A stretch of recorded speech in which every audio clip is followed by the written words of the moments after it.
प्रतिभा धानोरकर या सोनिया गांधी आणि राहुल गांधींची भेट घेणार आहेत।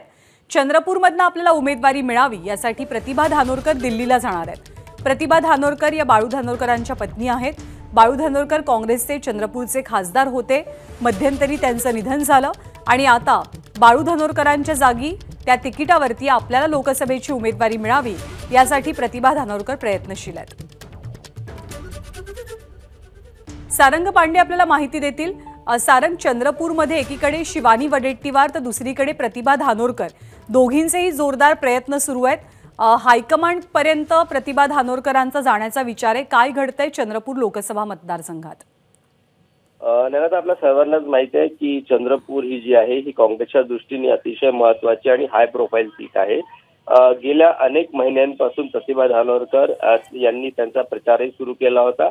मात्र खऱ्याच वेळेस तेव्हा आला जेव्हा विजय वडेट्टीवार आणि शिवानी वडेट्टीवार या दोघांनीही आम्ही लोकसभा निवडणूक लढवू शकतो आणि आम्ही इच्छुक आहोत असं सांगितलं आणि त्या अर्थाने आणि त्यानंतर खऱ्या अर्थाने चंद्रपूरसाठी काँग्रेसमध्ये एक मोठी रस्सीखेच जी आहे ती सुरू झाली।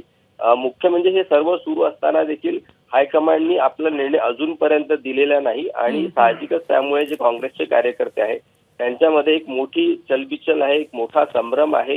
त्यातले त्यात सुधीर मुनगंटीवारांसारखा अतिशय दिग्गज नेता ज्याला भाजपाने मैदानात उतरवला आणि त्यांनी एका प्रकारे आपला प्रचार देखील सुरू आहे, त्यामुळे कुठेतरी काँग्रेस कार्यकर्त्यांचं मोरल डाऊन होत आहे आणि त्याचमुळे प्रतिभा धानोरकर यांनी आपला शेवटचा डाव असं म्हणायला हरकत नाही आता खेळलेला आहे आणि त्यांनी थेट सोनिया गांधी आणि राहुल गांधी यांना वेळ मागितलेली आहे।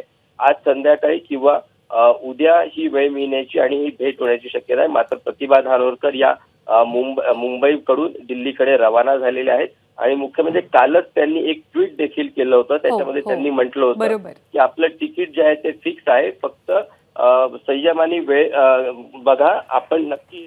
बरोबर आहे। कालच्या त्यांच्या पोस्टवरही अनेक चर्चा रंगलेल्या होत्या आणि त्या हायकमांडची भेटीची वेळ त्यांनी मागितली आहे। एबीपी माझा, उघडा डोळे बघा नीट।